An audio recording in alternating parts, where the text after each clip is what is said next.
Hello, welcome to Gurukul's CAT 100 series, a series that's designed specifically to take you from your study room to the corporate boardroom. I am Prady Sharma and this is Verbal Mastery with Prady.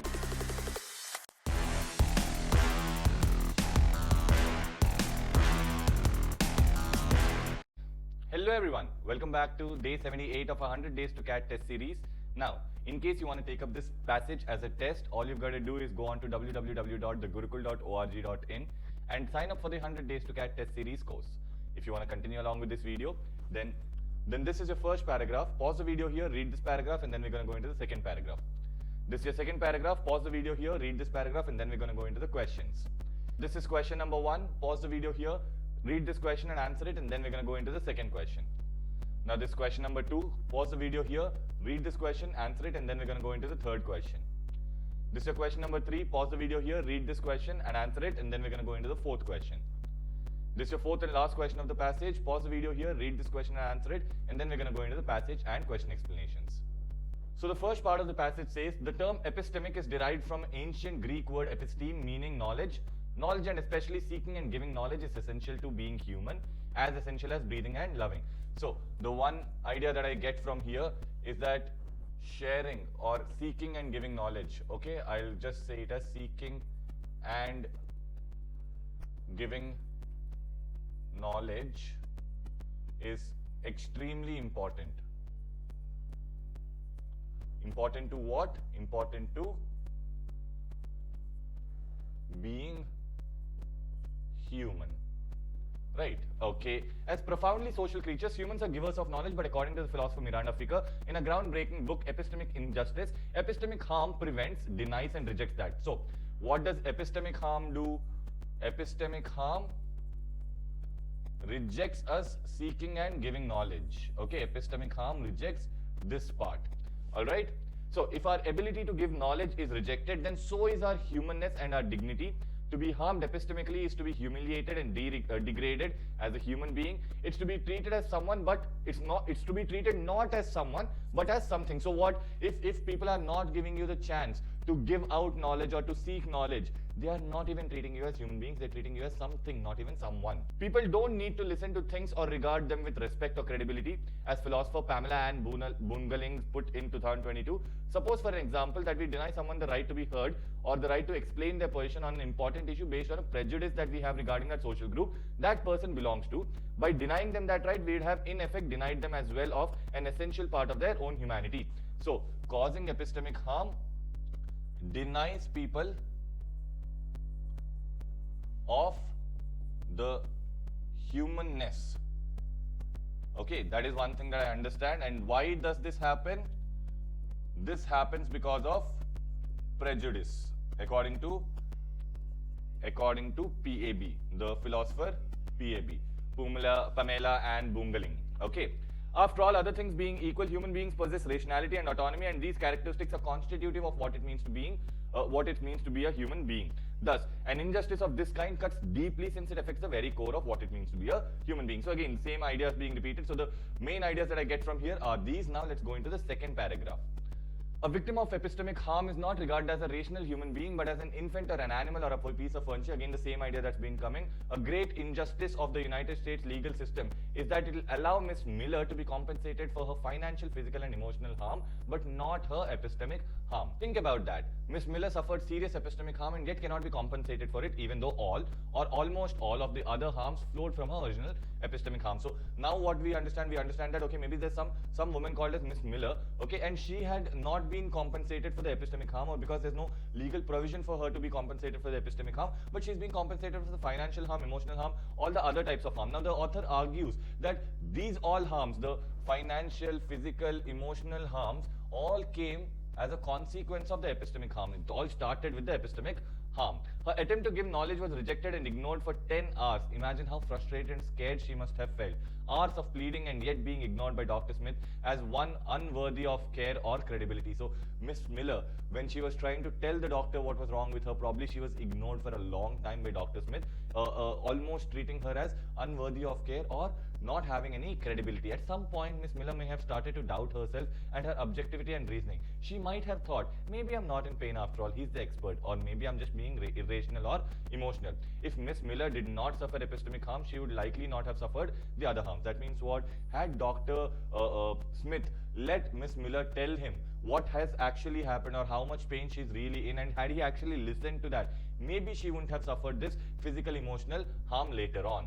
Okay, fix the epistemic harm and the other harms will never likely rise.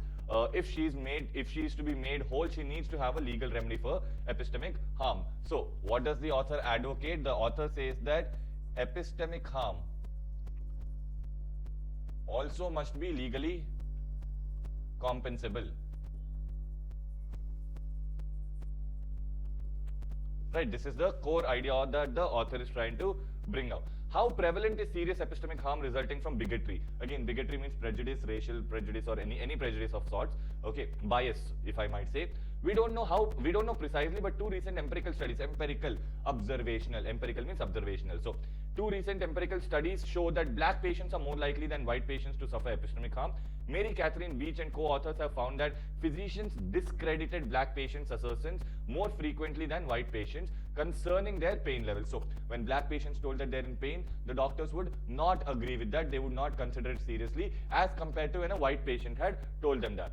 This is similar to what happened to Miss Miller. She expressed that severe pain she was suffering, but her doctor ignored her. In another study, Kelly M. Hoffman and co-authors concluded that some medical personnel have false and fantastical beliefs about black patients as compared with white patients, including such appallingly racist beliefs as that black people's skin is thicker than white people's. As a result, black patients are expected to endure pain that white patients are not expected to tolerate. So again, this part of the passage talks to me about specific forms of bias or specific thoughts that doctors have, because of which this bias actually comes out and is expressed.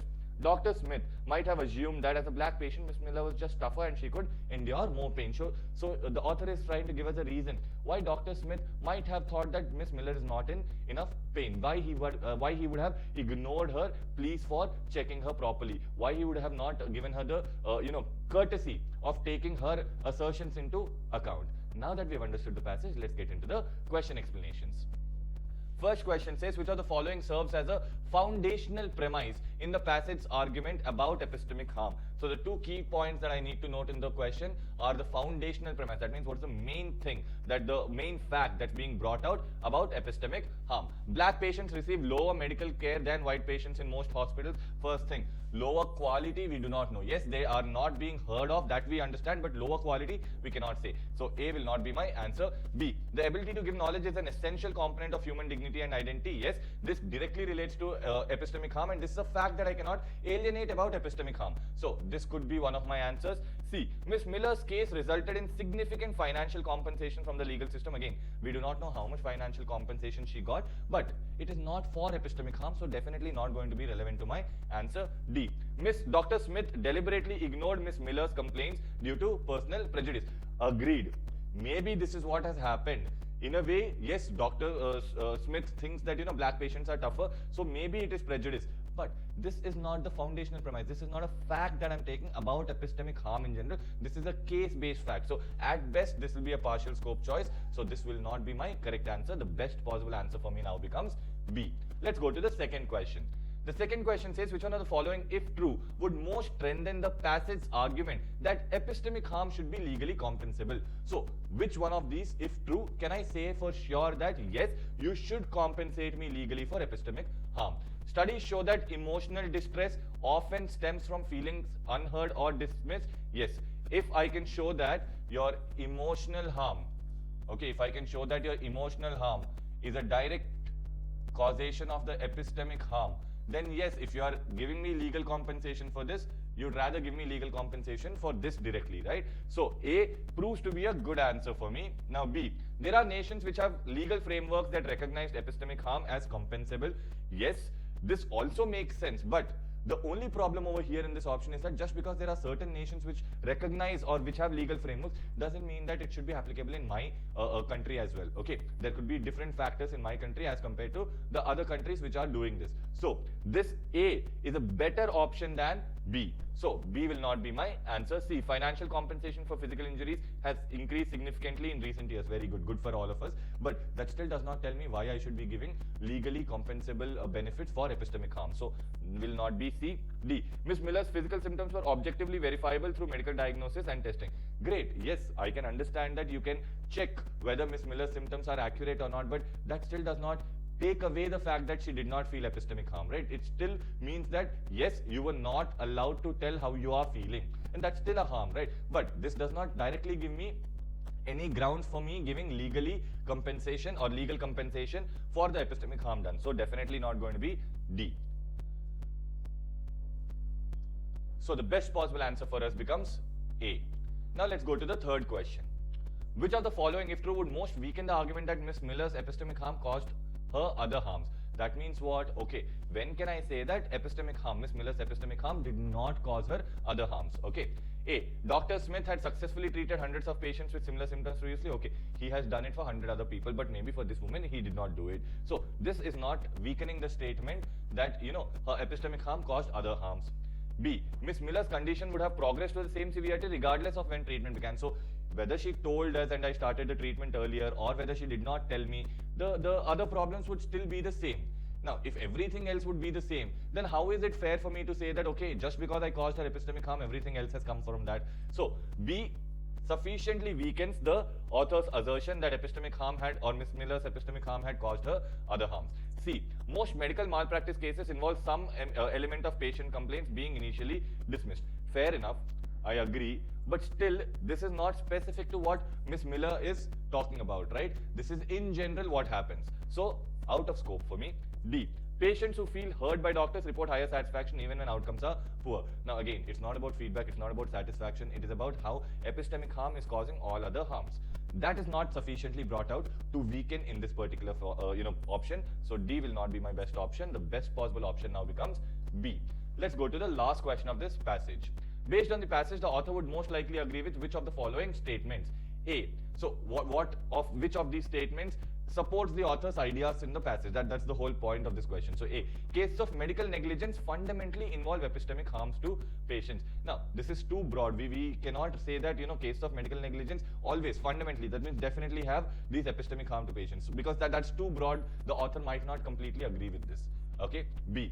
Physicians should receive training specifically focused on recognizing and preventing epistemic harm. Yes, the author wants the physicians not to indulge in epistemic harm. They want the physicians to listen to their patients and actually give credit to them. So definitely this is something that the author might agree with.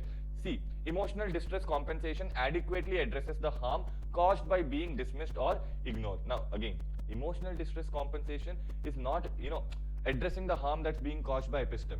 Right, so epistemic harm is not being taken away because of emotional distress compensation. If that was the case, this entire passage would have been useless. No, why would the author even say that, no dude, you have to give me legal compensation for epistemic harm? So obviously C will not be the answer. The author will not agree to this. D. Legal reform is not required if medical professionals become less prejudiced over time. Again, even if they become less prejudiced, still these cases might be there, right?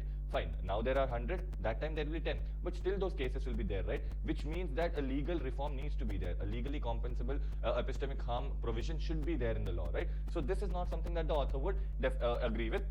So the best thing that the author might agree with is B. So that would be our correct answer. Now, if you watched this video till here, please do not forget to hit the like button, because that motivates us a lot to keep bringing videos like these for you every single day. Share this video with a friend who is preparing for CAT 2025 and does not have enough resources. Subscribe to this channel, and I'll see you in the next video. Hope you enjoyed learning from today's session. This series is designed to help you with your CAT preparation and practice daily. We are with you in this journey.